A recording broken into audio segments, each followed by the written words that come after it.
Assalamualaikum warahmatullahi wabarakatuh. Halo teman-teman semuanya, semoga kita semua dalam keadaan yang baik serta dihindarkan dari segala mara bahaya dan selalu dalam perlindungan Allah Subhanahu wa taala. Penugasan ini bertujuan untuk memenuhi nilai akhir mata kuliah Islam Ulil Albab kelas C dengan dosen pengampu Bapak Burhanuddin MPDI. Perkenalkan, nama saya Syafira Anasia Zarani dengan NIM 213201192 dari Prodi Psikologi, Fakultas Psikologi dan Ilmu Sosial Budaya. Nah, setelah tadi sudah perkenalan, selanjutnya kita akan masuk ke bagian inti, yaitu penjelasan apa aja sih yang terjadi pada peradaban Islam masa klasik, pertengahan, dan modern. Nah, pembahasan yang pertama adalah peradaban Islam masa klasik. Yang pertama ada fase ekspansi, integrasi, dan kemajuan yang dimulai pada tahun 650 sampai 1000 Masehi. Terjadi kemajuan di mana Islam mulai mengalami internasionalisasi yang diwakili oleh Bani Umayyah, di mana perluasan ini dimulai dari Afrika Utara sampai dengan Spanyol hingga Persia Hindia. Pada masa ini terjadi perkembangan yang sangat pesat dalam bidang ilmu agama, pengetahuan, dan bahasa. Selanjutnya ada fase disintegrasi. Pada masa ini, disintegrasi terjadi dalam bidang politik yang semakin memuncak pada masa dinasti Abbasiyah. Masa disintegrasi yang terjadi pada tahun 1000 Masehi sampai dengan 1250 Masehi ini ditandai dengan perpecahan dan kemunduran politik Islam hingga dapat terenggunya Baghdad oleh bala tentara Hulagu pada tahun 1258 Masehi, sehingga dapat terlihat adanya perbedaan yang signifikan pada sistem pemerintahannya. Berikut adalah tokoh-tokoh Islam pada masa klasik. Yang pertama ada Abu Bakar As-Siddiq, yang kedua ada Umar bin Khattab, yang ketiga ada Utsman bin Affan, yang keempat ada Ali bin Abi Thalib, yang kelima ada Muawiyah bin Abu Sufyan, yang terakhir ada Harun As-Rasyid. Kemudian pembahasan yang kedua adalah peradaban Islam masa pertengahan. Yang pertama ada fase kemunduran yang dimulai dari tahun 1250 sampai dengan 1500 Masehi, menyebabkan terpecah kekuasaan dan kerajaan-kerajaan Islam sebagai penyebab dari lemahnya mengelola kepemimpinan, terjadinya krisis ekonomi, adanya konflik sesama kerajaan Islam, kurangnya penjagaan terhadap daerah kekuasaan, yang terakhir memiliki hambatan dalam dunia iptek. Berikutnya ada fase 3 kerajaan besar. Pada masa ini terbagi menjadi 2 fase. Yang pertama fase kemajuan. Adanya perkembangan ilmu pengetahuan, di mana banyak sekolah-sekolah yang mengajarkan ilmu pengetahuan dan kebudayaan serta filsafat. Kemudian kebudayaan-kebudayaan Islam pada abad pertengahan yang semakin menonjol. Fase yang kedua adalah kemunduran. Karena terlalu luas daerah kekuasaan, banyak daerah kekuasaan yang hilang karena tidak dijaga dengan baik.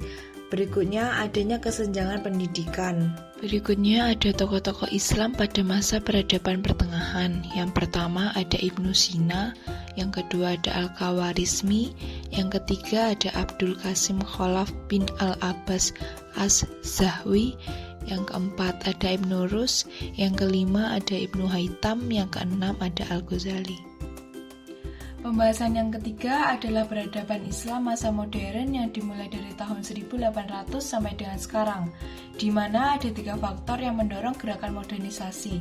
Yang pertama, pemurnian ajaran Islam dan unsur-unsur yang dipandang sebagai penyebab dari kemunduran Islam. Yang kedua, menimba gagasan pembaruan dan ilmu pengetahuan Barat dengan cara mengirim pelajar Muslim ke negara Eropa. Yang ketiga, negara-negara Arab seperti Turki dan Mesir yang berada di bawah jajahan negara Eropa seperti Perancis. Setelah tadi kita sudah mempelajari apa saja sih faktor-faktor yang mendorong gerakan modernisasi, sekarang kita akan membahas siapa saja tokoh-tokoh Islam pada masa modern dan bukti apa saja yang ada pada peradaban Islam masa modern. Pembahasan yang pertama mengenai tokoh-tokoh Islam masa modern. Yang pertama ada Muhammad Ali Pasha, yang kedua ada Rifa'ah Baidawi Rafi'at At-Tahtawi, yang ketiga ada Jamaluddin Al-Afghani, yang keempat ada Muhammad Abduh, Yang kelima ada Rashid Ridho. Yang keenam ada Sultan Mahmud II. Yang ketujuh ada Nami Kemal.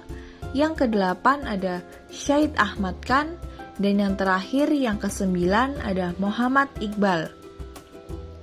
Nah, setelah tadi kita sudah membahas tokoh-tokoh Islam pada masa modern, berikutnya kita akan membahas bukti peradaban Islam. Yang pertama ada arsitektur, yang kedua ada sasira, dan yang terakhir ada kaligrafi.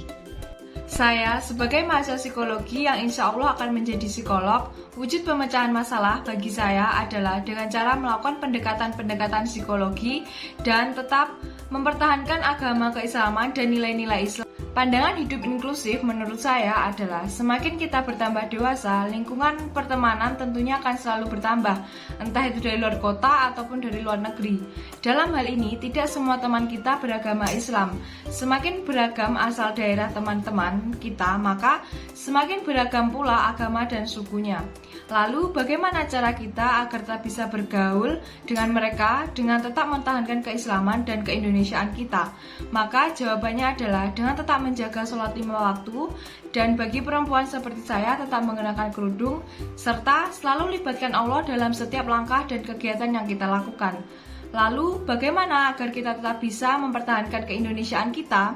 Jawabannya adalah dengan mencoba memperkenalkan khas dari Indonesia, misal dengan memperkenalkan batik dan makanan-makanan khas dari Indonesia. Menerapkan kepemimpinan dan keteladanan di lingkungan masyarakat dan lingkungan belajar adalah dengan cara menjadikan kisah-kisah para nabi sebagai pelajaran dan teladan seperti akhlak yang mulia dengan cara selalu berprasangka baik, tidak melakukan kegiatan yang keji, dan lain sebagainya. Lalu, bagaimanakah cara kita menerapkan prinsip kepemimpinan dalam lingkungan belajar dan masyarakat?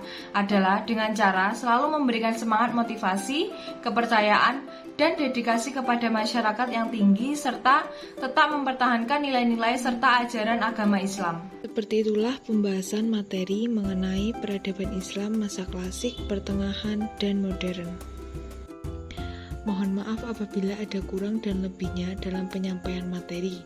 Semoga kita semua selalu dalam perlindungan Allah Subhanahu wa Ta'ala. Akhir kata, wassalamualaikum warahmatullahi wabarakatuh.